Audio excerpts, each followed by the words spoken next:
Now on CoastTV News. One Delmarva mother pens a petition to make a local park safer for all. New weekend toll rates, drivers paying more on Delaware roads, but the state says it will help those roads. Former Delaware Governor Mike Castle died this week at 86. We take a look at the decades-long political career he had. We have a nice weekend underway and a nice Sunday with warmer and more humid conditions. Cooler showers into next week, then dangerous rip currents and waves due to Hurricane Erin. Details coming up. This is CoastTV News at 11. Good evening, I'm Brandon Ferguson. Welcome to CoastTV News at 11. We begin tonight in Lewis. A beloved playground in Lewis is raising safety concerns. Parents say the Canal Front Park playground is too close to the water and should have a fence. You can see it right there on your screen. And those parents warn that without a barrier, children could run from the play area to the water in seconds, turning a day of fun into tragedy. Supporters are now urging city officials to act, with a petition set to be presented at the next Park and Recreations meetings on Monday. Advocates point to CDC data showing drowning is one of the leading causes of accidental death for children, especially toddlers. Again, on Monday at the Lewis Park and Recreations meeting, a possible fence being put up is being discussed. And we're now going to take a live look into Dover, and we bring in our first alert meteorologist, Bob Trihe. Good evening, Bob. Good evening, Brandon. We are looking at a good-looking Saturday evening. It was a nice day. Temperatures near average, and right now temperatures falling back into the 70s, low 70s inland areas, mid 70s at the coast, a little warmer at the beaches. Still a little on the muggy side with dew points in the 60s and low 70s, and the winds are coming off the ocean out of the southeast right now, and we're looking at clear skies. We had a few little spotty showers across the eastern shore earlier on, but things are nice and quiet right now as high pressure is overhead. That will keep us quiet through the overnight hours, and then we could be looking at some fog tomorrow morning. So here's midnight. We're seeing temperatures right around 70 degrees with clear skies and maybe some low clouds and fog developing as we go into later tonight into tomorrow morning. So if you're headed off to church, keep that in mind. It feels like temperatures by tomorrow afternoon into the mid 90s with very muggy conditions at that time. Your day part forecast, once again, watch for fog off to church in the morning. Otherwise, a hot and humid day. It does cool down next week, and then all eyes on Hurricane Erin. I'll tell you the indirect effects we'll get from that coming up a little bit later on. Thank you, Bob. Viewers might remember the pastor from Easton, Maryland we told you about last week, Daniel Fuentes Espinal. He was arrested and detained by ICE on July 21st after being accused of overstaying his visa. Family members confirm Fuentes Espinal is back home in Easton. A family friend sharing these photos on your screen now on social media. Fuentes Espinal was originally held at facilities in Salisbury and Baltimore before being transported to a Louisiana detention center. A family friend says he was granted bond earlier this week and has now returned home to Maryland. For more on this story, you can head to our website, coasttv.com, and search Easton Pastor. Funeral services for former Delaware Governor and Congressman Mike Castle are taking shape. A visitation for Mike Castle will be held at Chandler Funeral Home in Wilmington from 5 to 8 p.m. next Thursday. A private burial for Castle will be at St. Mary Magdalene Roman Catholic Church in Wilmington at 10:30 a.m. next Friday. A celebration of life will follow at the Wilmington Country Club. For those who aren't familiar, Mike Castle's political career began in 1966. As a Delaware state representative, Castle later served as state senator, lieutenant governor, two-term governor, and 9 terms as a U.S. congressman.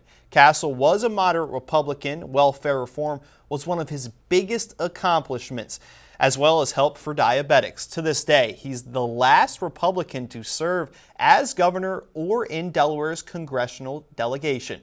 He was 86 years old. And now we look at the beginning of the end of Mike Castle's political career. It came when he announced a run for the U.S. Senate seat in Delaware in 2010.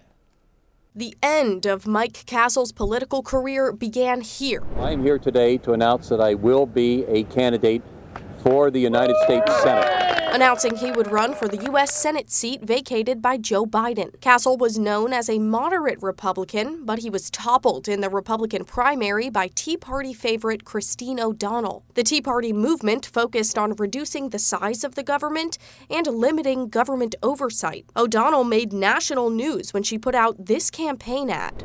I'm not a witch. I'm nothing you've heard. I'm you. O'Donnell was responding to an old video that resurfaced during her campaign where she said she dabbled in witchcraft. Because I dabbled into witchcraft, I hung around people who were doing these things. At the time, Castle said the Tea Party, coupled with the rise in opinion-based TV shows and blogs, had made politics a nasty business. It's the campaigns are more nasty than they were before. They're more personalized than they were before. And Castle predicted tough times ahead for Delaware Republicans, a forecast that's largely come true as Democrats dominate state and federal offices. I believe that the next election is a difficult election for Republicans, assuming that Tom Carper runs again and Governor Markell runs again, and other Democrats have already been elected. That's not easy, and it's going to be difficult to find good candidates. Castle remains the last Republican elected governor in Delaware. During the 8 years that I was governor, we always balanced our budget. We were able to reduce taxes several times. We created many jobs. Ultimately, Mike Castle lost to O'Donnell, but O'Donnell lost to Democrat Chris Coons, who is still serving as U.S. Senator for Delaware today. And for more on Mike Castle's legacy and how he is being remembered, be sure to check out CoastTV.com. In Maryland, Crisfield is calling on Maryland U.S. Senator Chris Van Hollen for help in protecting the city against flooding. He visited Crisfield yesterday to highlight the recent loss of $36 million in federal funding from the Building Resilient Infrastructure and Communities, or BRIC program. It was canceled by the Trump administration earlier this year. City leaders say they're still hopeful that the funds may be restored. The national program had bipartisan support, so we're trying to restore it right now. And so that's why I wanted to come down here, witness again firsthand what the challenges the city of Crisfield faces, but also the opportunities. And the federal government should be a partner. Earlier this month, a federal judge blocked efforts to relocate funds from the BRIC program. Senator Van Hollen called this a positive step, but says he is working to garner bipartisan support from his colleagues in Congress to restore the program and the funds to Crisfield. A former Wilmington teacher has been arrested on child sex abuse charges. Delaware State Police say 57-year-old Vincent Buckwash inappropriately touched 5 students at Anna P. Mott Elementary School during last year's school year. The school and Division of Family Services reported the allegations in May. Buckwash retired just weeks later, and he turned himself in Thursday and was released on a $30,000 bond as this investigation continues. And it was a beautiful weather today for the return of the Wicomico County Fair. The county fair comes back every year in the 3rd week of August. This is the fair's 89th year, and as always, this year's has the rodeo events, livestock, local vendors, competitions, live music, and my favorite part, plenty of food. And one local vendor we caught up with says events like this will always be great for local businesses. Oh, it's great for local businesses because there's all local businesses here. We have Mount Air Farms, Atlantic Tractor. It really promotes local community, which keeps money close by. And she was selling some popcorn there. And if you missed the daylight today, the fair wrapped up tonight at 9 and is back open tomorrow from noon to 6 o'clock at the Winter Place Park in Salisbury. It's the first hike in more than a decade. Delaware drivers traveling along Route 1 are now paying more at toll plazas. DelDOT increased rates starting this weekend for Delaware Easy Pass holders. Tolls at the Dover and Biddles plazas now charge $1.50 on weekdays and $4 on weekends. But drivers without a Delaware Easy Pass, including cash users and out-of-state pass holders, will face steeper increases. Their weekday tolls more than doubled to $2.50 each way, and weekend rates jumped from $3 to $6. This brings us to our Coast TV poll. We want to know, what do you think about the price hike on Delaware tolls? Let's take a look at the updated results from our 6 p.m. news hour. That tie that was at 6 is now no more. 36% the leader hurts commuters, and 35% saying necessary revenue, with 29% saying too expensive. And if you haven't voted yet, you still can on our mobile app or on CoastTV.com. And now to national politics. President Trump says he will meet with Ukrainian President Zelensky at the White House on Monday, just days after his high-stakes meeting with Russian leader Vladimir Putin, which did not include Zelensky. NBC's Von Hilliard shows us why the president is saying and Putin could be close to a peace agreement for Ukraine. New details tonight in the real-time negotiations over a potential Ukraine-Russia deal. President Trump in an early morning phone call with President Zelensky, now discussing potential U.S. security guarantees for Ukraine to prevent future invasions by Russia. 5 individuals familiar with the talks telling NBC News they would be NATO-like security protections, though not include NATO membership. One source also said future American boots on the ground was not discussed with or entertained by Trump. The White House has not backed Ukraine's possible NATO membership, as Putin has long opposed. President Trump leaving this weekend his much-hyped Alaska meeting with no clear concessions from Russian President Vladimir Putin. Despite a red carpet rollout, pronounced staging and fanfare, and a private ride in the presidential beast. There's no deal until there's a deal. Zelensky now saying he will fly to Washington to meet with Trump one-on-one on Monday. Trump set the table for his talks on his flight to Alaska. I won't be happy if I walk away without some form of a ceasefire. But after the two men's 3-hour meeting, Trump writing on Truth Social, a mere ceasefire agreement is not the best way to end the war, but instead it's to go directly to a peace agreement. President Putin, will you stop killing civilians? And the specifics of a would-be lasting peace agreement unclear. You talked about a lot of things that you agreed on, and maybe one big issue you don't agree on. Are you prepared to go public with that? No, I'd rather not. The Ukrainian president saying he now wants a trilateral meeting. Trump, Putin, Zelensky. They both want me there, and I'll be there. You got to see it out. Putin, however, has yet to commit, though attempted to invite Trump specifically to Russia. Next time in Moscow. Ooh, that's an interesting one. Coming up later on Coast TV News at 11, a draft of RFK's initiative is out, but it won't crack down on pesticides or ultra-processed foods like it was promised. What the Make America Healthy Again Commission is recommending instead. We're just getting started. And weather-wise, looking at the Spicer Brothers camp in Salisbury, 71, mainly clear skies and nice weather to end the weekend with warmer and more humid conditions. Then cooler next week with showers and dangerous surf and rip currents due to Hurricane Erin. I'll track wave heights coming up next. But first, we have all of the top stories from Delmarva this week. We'll be back in just 60 seconds.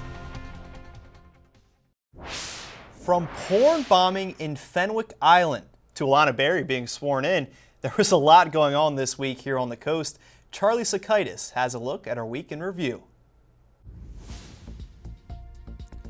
Monday, we reported on a Fenwick Island meeting that was porn bombed when pornographic images popped up multiple times on a Zoom meeting for the town. That's despite having rules on their Zoom so people can't take control of the stream. Fenwick Island police are working with an IT team to try to find the culprits. Tuesday, Democrat Alana Berry, winner of a special election, was sworn in to represent Delaware's 20th House District, covering Milton and parts of Lewis, Harbison, and Georgetown. In a speech in the House chamber, Berry said she's excited to hit the ground running as her first day coincides with a special session. Wednesday, a new law creating a state-level Department of Veteran Affairs. In Delaware, it was signed by Governor Matt Meyer. House Bill 1 establishes the department, which will be led by a cabinet-level secretary and aims to make it easier for Delaware's veterans. Thursday, sad news. Former Delaware Governor, former Delaware House Representative Mike Castle passed away at the age of 86. We have a full breakdown of his history in Delaware politics on CoastTV.com. And Friday, toll roads costing you more. Drivers on Route 1 in Delaware seeing price hikes. Now, those prices vary on whether you have a Delaware or out-of-state Easy Pass, or they vary if you're paying cash. A full list of the charges is also available at CoastTV.com. For your Week in Review, I'm Charlie Sakaitis. We have a nice end to the weekend on the way. Upper 80s near 90, higher humidity tomorrow, cooler temperatures next week. Then all eyes on dangerous Hurricane Erin. Dangerous surf, coastal flooding, and maybe some beach erosion as well. I'll have details on that in my full forecast coming up after the break. It was a beautiful start to the weekend for Delmarva. Lots of sunshine. Temperatures right around average and now cooling down this evening. Here's a dry tech cam in Ocean City, 76 degrees. Light winds, a bit of humidity out there, but nothing too bad. And temperatures across the region, not bad today. 84 in Georgetown, Salisbury 86, 90 in Easton with 82 in Ocean City. So temperatures pretty much where they should be for this time of year. Now it's cooled back into the 60s to low 70s inland spots. 73 in Georgetown, 71 in Millsboro. A little milder at the coast, 75 to Lewis and Bethany Beach at 76. And dew point temperatures in the 60s and low 70s. So it is on the muggy side, but not too bad yet. But that will change tomorrow as our winds have shifted to the southeast. And eventually they will shift to the south and we'll get pretty hot and humid as we go into tomorrow. But right now it's mainly clear skies all across Delmarva. So a beautiful Saturday evening as we have high pressure in place right now, keeping our weather quiet all the way from the Carolinas into the Northeast. There is a cold front across the upper Midwest. This will be sagging to the south tomorrow. Could give us a few showers later Sunday into early Monday, and then cooling down as we go into next week. Here's Futurecast at midnight. We're in the low 70s. And then as we go into Sunday morning, if you're headed out to church or wherever you're going, we could be looking at some areas of fog. So watch for that. Temperatures in the 60s and 70s. And then the fog lifts mid-morning, and then it gets really warm by late afternoon. Lower 90s inland areas, 70s and 80s at the beaches. Then here comes that front tomorrow evening, maybe kicking off a few showers. And then as we go into Monday, I think we're going to increase the clouds. Winds pick up out of the northeast. Highs in the low 80s, and then falling temperatures into the afternoon, and maybe a few more showers into Monday evening as the cooling trend is underway. But tomorrow feels like temperatures in the mid-90s and 80s at the beach. Here is powerful, dangerous Hurricane Erin, a Category 5. Winds 140, gusting to 165, so it has come down a little bit. It is now north of Puerto Rico. It'll continue to track to the west, then start to turn to the northwest, east of the Bahamas as a Category 4, and then turn north, and then pass off of our coast as we go into Tuesday and Wednesday as a weaker storm, as the consensus is by all the models that it will stay offshore. And I think beginning Wednesday, we're looking at life-threatening rip currents, dangerous surf and beach erosion, coastal flooding possible, and waves of 6 to 12 feet. In fact, I think those waves peak as we go into Thursday. Offshore, really big waves over 15 feet, and then things start to calm down by the end of the week. 68 tonight. Watch for areas of fog, and then 90 on your Sunday. Paul Davis 7-day forecast, cooling down into next week. A few showers and storms Monday, maybe lingering into Tuesday, and then lower 80s Wednesday through Friday. But we're watching for dangerous swells and rip currents from Erin offshore. Coming up, a dramatic horse rescue in Maryland. Stick around. You're going to want to see this. A newly released draft of RFK's Make America Healthy Again initiative is lacking some major promises he campaigned on.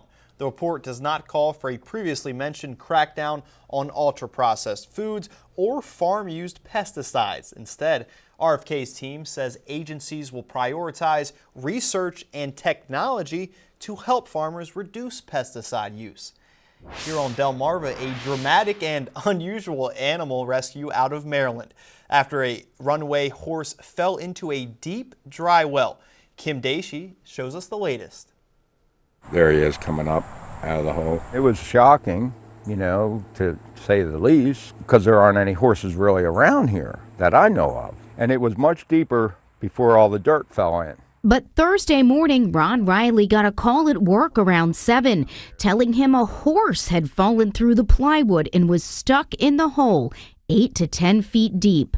The horse had escaped from a farm miles away through a hole in the fence. So I rushed home and get here. There must be 15 fire trucks, all kinds of equipment. The crane is right here. So must have been 50 people here. The Baltimore County Fire Department Special Operations Team handled the situation they deemed surreal. Fire officials had to shore up the hole first to make sure it didn't cave in. Then the vet climbed down to sedate the horse and put the crane sling around his body. Then they slowly lifted him out of the hole. From what we know, the horse seems to be okay, still under vet care, but did not seem like there was any immediate injuries to the horse. Everyone involved agrees it's the best possible outcome, but Ron Riley can't help but think this all could have been prevented. The hole formed when an old septic dry well caved in over the winter. The insurance company delayed and eventually denied the claim to fill it. They will have to pay out of pocket to fix it. Had they taken care of it when I filed the claim, this never would have happened. Well, thankfully that horse is okay, and we're not seeing any horses out from our Gateway Subaru cam. A beautiful look there into Ocean City. And after the break here on Coast TV News at 11, we have a final check on your forecast. Each Friday, you can cheer up with a weekly dose of local good news from Coast TV. It's full of features, cool things to do each weekend, and more. You can sign up now for a Feel Good Friday newsletter at coasttv.com/signup. And you might see a story like this. A rare mammal sighting is the talk of the town in Chincoteague this weekend. And take a look at your screen. There it is. According to the U.S. Navy, bottlenose dolphins are the most common to visit Virginia's coastline, especially as the waters get warm. And later in the summer, it's unclear if this young white dolphin is a bottlenose. Experts haven't weighed in yet on just how long the dolphin's expected to stick around, but no doubt plenty of people trying to catch a glimpse of it there in Chincoteague. And Bob, besides the dolphins, what are we seeing forecast-wise on Delmarva? I think the dolphins are going to like our forecast as we head into tomorrow. I love when they're in tandem and going up and down in the water. We're looking at some areas of fog early on tomorrow morning, so watch out for that. Winds pick up out of the southwest. It gets hot and muggy, around 90 the high inland and feeling like mid-90s with the humidity. Call the Coast TV First Alert weather phone, sponsored by Brockstead, Mandelis, Federico. 10-day Paul Davis forecast, 80 with storms on Monday, 78 Tuesday. Dry the rest of the week and watching for dangerous swells and rip currents from the Hurricane Erin later in the week, and then dry and warm into next weekend. Thanks for joining us here for Coast TV News at 11. For more news and local weather, you can download our Coast TV News app. Saturday Night Live starts right now. Have a great night.